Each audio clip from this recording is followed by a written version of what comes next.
अब वास्तविकता ये है कि हम परमात्मा को निराकार मानते रहे, लेकिन परमात्मा साकार है। अब आपको हम प्रमाण देंगे। अब आपको सदग्रंथों से रूबरू कराते हैं। सबसे पहले पवित्र वेदों को लेते हैं कि उसमें परमेश्वर के विषय में क्या जानकारी दी है। वो परमात्मा स्वयं ही आते हैं, अपने तत्व ज्ञान को आप ही बताते हैं। ऋग्वेद मंडल नंबर 9 सूक्त नंबर 96 और मंत्र नंबर 16, 17, 18, 19 और 20 में ये स्पष्ट होगा कि वो परमात्मा अपने मुख से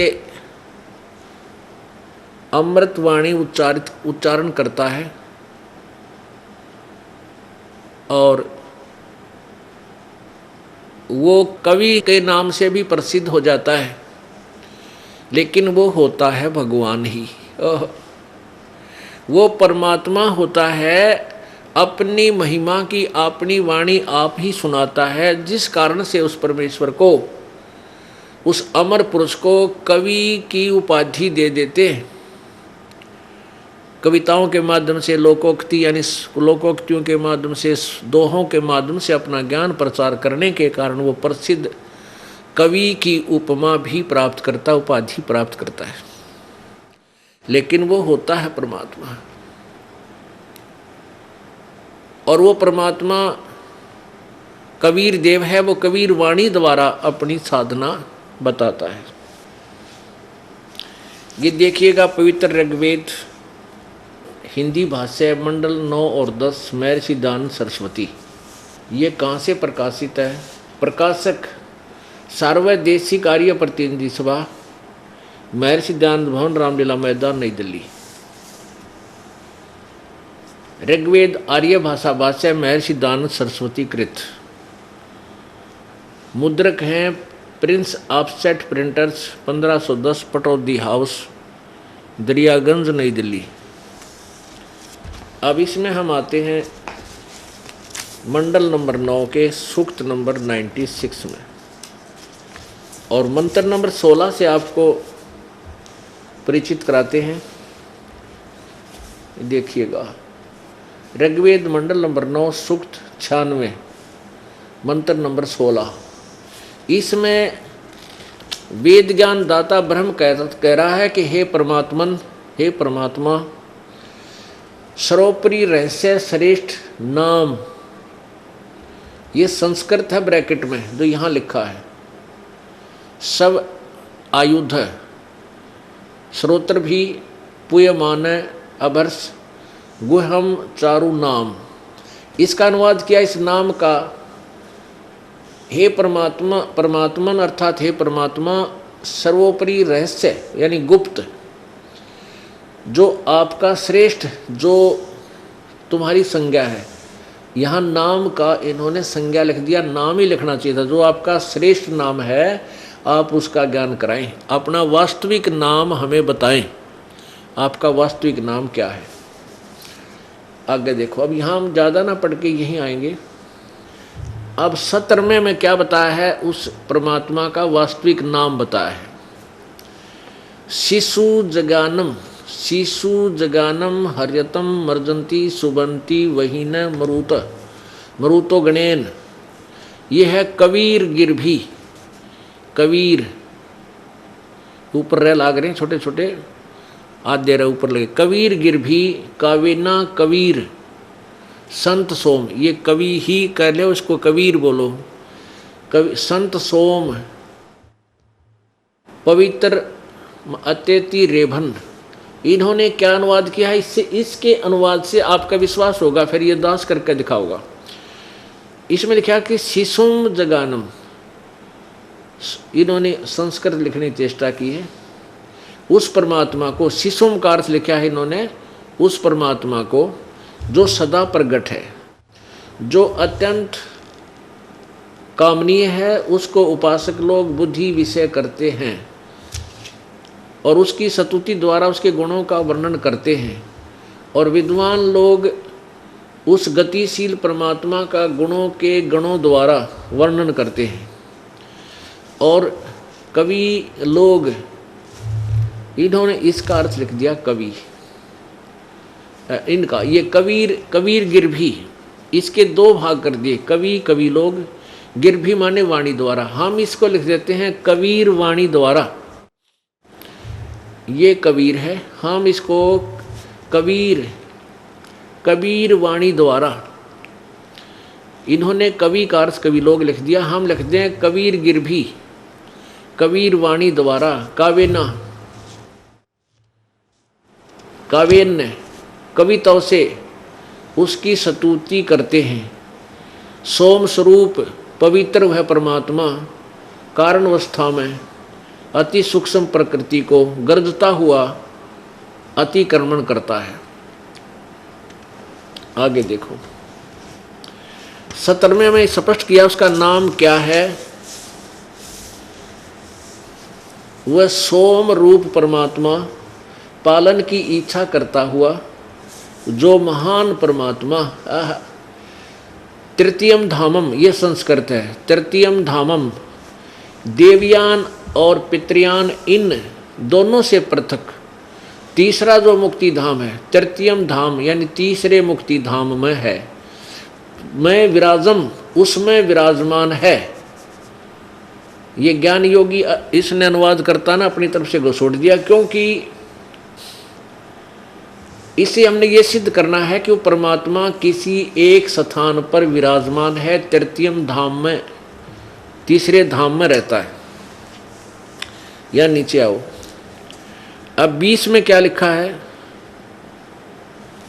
वह परमात्मा जिस प्रकार एक संघ को उसका सेनापति प्राप्त होता है, उसी प्रकार ब्रह्मांड रूपी कोश को प्राप्त होता है, होकर उच्च स्वर से गरजता हुआ इस ब्रह्मांड रूपी विस्तृत प्रकृति खंड में भली भांति प्रविष्ट होता है। यानी वो परमात्मा कहीं से चलकर आता है, फिर इस ब्रह्मांड में प्रविष्ट होता है, और जैसे कि एक मरिय माने मनुष्य सोबर शरीर को धारण करता हुआ अत्यंत गतिशील पदार्थों के समान प्राप्ति के लिए गतिशील होता हुआ धनों के लिए कटिबद्ध होता है। अब इन्होंने ज्ञान तो क्या था ही नहीं, खाओ थे दड़ी पीवा था, दड़ी पक्का दूध और दंड पे लिया करता है, दान क्या है बेरा नहीं था, इसने केवल संस्कृत भाषा जाने था। वैसे तो ये 9वां मंडल का अनुवाद इस महर्षि दानंद का कराया हुआ नहीं है, लेकिन इसके नाम से ये वेद व्याख्या करते तो इनके अनुयायियों ने यह भी तगड़म्बा, यह भी इसके साथ फीत लगा दी 9वें और 10वें मंडल का कि दानंद जी ने अनुवाद किया। वास्तव में इसने अनुवाद नहीं किया इसका। ये देखिएगा, एक प्रमाण दिखाते हैं आपको। ऋग्वेद भाष्यम, भाषाकार हैं महर्षि दानंद सरस्वती, मंडल 1 से 6। महर्षि दानंद ने केवल ऋग्वेद का 1 से 6 मंडल का अनुवाद किया है। उसके बाद श्रीपाद दामोदर 7वें लेकर 7 से 10, यानी 1 से 6 तो दानंद ने किया, फिर इसकी मृत्यु होगी। उसके बाद 7 से 10 मंडल जो हैं इसके शेष, ये अन्य इन आचार्यों ने किए हैं अपने अपने हिसाब से, अपनी अपनी सोच के अनुसार। तो कहने का भाव ये है कि इनको ना तो कहने का ज्ञान था और न ही ये भगवान को साकार मानते। वेद में लिखा कि वो परमात्मा तीसरे मुक्ति धाम में विराजमान है और वहाँ से चलकर गतिशील होकर और एक बहुत बड़े समुदाय को जैसे सेनापति होता है, यानी गुरु रूप में बहुत से बड़े जन समूह का नेतृत्व करता है, और जैसे मनुष्य शरीर धारण करता हुआ है, यानी परमात्मा परमेश्वर कबीर जी का सतलोक के अंदर एक बहुत तेजोमय शरीर है। उसके एक रोमकूप में करोड़ सूर्य करोड़ चंद्रमा दोनों की मिली जुली रोशनी भी फीकी रहे परमात्मा के एक रोमकूप के प्रकाश के सामने। इतना तेज है वहाँ भगवान का। उस तेज पुंज के शरीर को अन्य वस्त्र धारण करके अन्य ओवरकोट पहन कर हल्का शोभर यानी हल्के तेज पुंज का शरीर रूप धारण करके वो परमात्मा यहाँ प्रकट होता है और वो अपनी प्यारी आत्माओं को मिलता है। अब देखो ये सी ऋग्वेद, ये वही ऋग्वेद है, मंडल नंबर 9 और सूक्त नंबर आपको 86 दिखाते हैं। 86 यही ये प्रमाण देता है कि वो परमात्मा अपनी प्यारी आत्माओं को, श्रेष्ठ आत्माओं को आकर के मिलता है। ये देखो ऋग्वेद मंडल नंबर 9 सूक्त नंबर 86 इसके 26 मंत्र में क्या कहा है? यज्ञ करने वाले यजमानों के लिए परमात्मा सब रास्तों को सुगम करता हुआ, उनके विघ्नों को मर्दन करता हुआ, नष्ट करता हुआ, उनको पवित्र करता हुआ और अपने रूप को सरल करता हुआ, अपने वास्तविक रूप को हल्का करता हुआ, वह कांति में परमात्मा। इन्होंने इस कबीर शब्द का कवि सर्वज्ञ कर दिया। कवि का अर्थ सर्वज्ञ नहीं होता, ना कोई कवि सर्वज्ञ हो सकता। विद्युत के समान क्रीड़ा करता हुआ वर्णीय पुरुषों को प्राप्त होता है। वर्णीय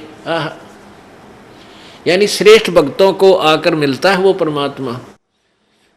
यजमानों, अब यज्ञ करने वाले यजमानों के लिए यानी साधना करने वाले भक्तों के लिए परमात्मा सब रास्तों को सुगम करता हुआ, उनके सब रास्ते खोलता हुआ, उनके विघ्नों को, संकटों को नष्ट करता हुआ और उन प्यारी आत्माओं को पवित्र करता हुआ और अपने रूप को सरल करता हुआ, तेज पुंज अन्य दे धरकर इस विधम को भेंट ही। वह कांतिमान परमात्मा, वैसे हम इसको कबीर कहें तो अच्छा रहे। विद्युत के समान यानी जैसे बिजली एक सेकंड में चमक कर नीचे आ जाती है, ऐसे तीव्र गति से वो चलता है, क्रीड़ा करता हुआ और श्रेष्ठ भक्तों को प्राप्त होता है, वर्णीय पुरुषों को प्राप्त होता है, वहां से आकर उनको मिलता है। 27 में ऋग्वेद मंडल नंबर 9 सूक्त नंबर 86 मंत्र 27। प्रेम की वे सैकड़ों धाराएं जो नाना रूप में सतिथि को लाभ कर रही हैं, वे परमात्मा को प्राप्त होती हैं। प्रकाश पुंज परमात्मा को, प्रकाश का समूह परमात्मा को बुद्धि वृत्तियां विषय करती हैं, जो परमात्मा ध्रुवलोक के तीसरे पृष्ठ पर विराजमान है। एक देशीय है। ध्रुवलोक माने उस सतलोक के, इस ब्रह्मांड के, ध्रुवलोक माने ब्रह्मांड के, जैसे 3 लोक हैं, ब्रह्मलोक, ब्रह्म का लोक, 21 ब्रह्मांड, परब्रह्म के लोक, 7 संख्य ब्रह्मांड, उनसे तीसरे पृष्ठ पर विराजमान। इससे हम ये लेना चाहते हैं कि परमात्मा साकार है और एक स्थान पर रहता है, वह प्रकाश रूप है, यानी बहुत तेजों में शरीर युक्त है। अब ऋग्वेद मंडल नंबर 9 सूक्त नंबर 82 इसके हम आपको 3 श्लोक सुनाते हैं, क्लियर हो जाएगा। देखिएगा ऋग्वेद मंडल नंबर 9 सूक्त नंबर 82 और मंत्र नंबर 1। जो सर्वोत्पादक प्रभु यानी सबका की उत्पत्ति करने वाला, रचने वाला परमात्मा, प्रकाश रूप, सद्गुणों की वृष्टि करने वाला, पापों के हरण करने वाला, वह राजा के समान, राजेव राजा के समान, राजा के समान दर्शनीय है, साकार है। वह पृथ्वी लोक लोकांतर के चारों ओर शब्दमान हो रहा है। वह वर्णीय पुरुषों को, वर्णीय माने श्रेष्ठ पुरुषों को, जो दृढ़ भक्त हैं यानी सच्चे भक्त हैं, उनको पवित्र करता हुआ प्राप्त होता है, उनको आकर मिलता है वो परमात्मा। जिस प्रकार विद्युत स्नेह वाले स्थानों को आधार बनाकर प्राप्त होता है, यानी वो परमात्मा जैसे बिजली गिरा करे ना अपने हिसाब से, ऐसे ही वो परमात्मा इतनी गति से सतलोक से चलकर आकर अपने भक्तों के पास प्रकट होता है, उनको ज्ञान समझाता है। आगे देखो दूसरा मंत्र, ऋग्वेद मंडल नंबर 9 और सूत्र नंबर 82 का मंत्र अब 2 देखते हैं। हे परमात्मन, उपदेश करने की इच्छा से आप, यानी यहाँ सच्चा ज्ञान देने के लिए आप महापुरुषों को प्राप्त होते हो, अच्छी आत्माओं को आकर मिलते हो, प्राप्त होते हो। आप अत्यंत गतिशील पदार्थ के समान हमारे आध्यात्मिक यज्ञ को प्राप्त होते हो, यानी बहुत तेज चलने की गति से हमारे पास आते हो। आप कबीर हैं, कवि सर्वज्ञ हैं, शुद्ध स्वरूप हैं। हमारे पापों को दूर करके हे सोम आप हमको सुख दें और प्रेम भाव को उत्पन्न करते हुए पवित्रता को उत्पन्न करें। आगे देखो अब तीसरा मंत्र, पवित्र यज्ञों में रक्षा से आप प्राप्त होते हैं। पृथ्वी लोक आदि लोकांतरों में गति करते हुए सर्वव्यापक आप, सर्वव्यापक अर्थ नहीं आपका, आप गति करते हुए आप स्वयं गतिशील होकर विराजमान होते हैं। अपने आत्माओं इन्होंने रट्टा ला रखा था, भगवान निराकार है, सर्वव्यापक है, वो कण कण में विद्वान है, कहीं एक देशीय नहीं है। और वे जिसको एक देशीय बता रहे हैं, मनुष्य सदृश बता रहे हैं, वहाँ से साकार बता रहे हैं, वहाँ से चल कर आता है।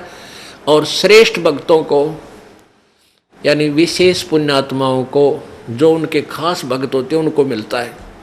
वो परमात्मा किस किस को मिला इस कलयुग में? आदरणीय धर्मदास साहिब जी को मिला बांधवगढ़ में, बांधवगढ़ के रहने वाले को मथुरा में।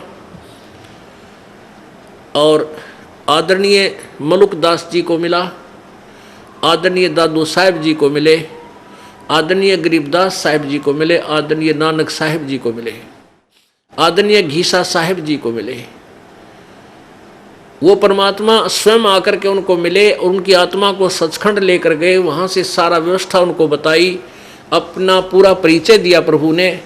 फिर उन प्यारी आत्माओं ने, उन पुण्य आत्माओं ने उस परमेश्वर का एफिडेविट दिया अपनी अमृतवाणी में,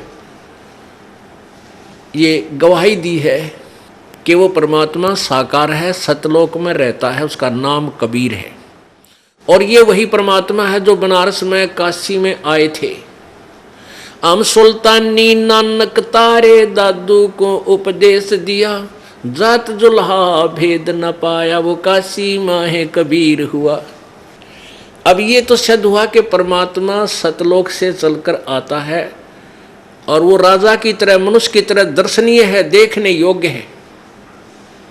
वो अपने खास भक्तों को आकर मिलता है, अपना ज्ञान उनको समझाता है। जो दृढ़ भक्त हैं, श्रेष्ठ आत्मा, फिर वो पुण्यात्मा औरों को बताते हैं और ढोल के डंके पर कहते हैं कि परमात्मा साकार है, वो कबीर है, सशरीर है, वो सतलोक में रहता है।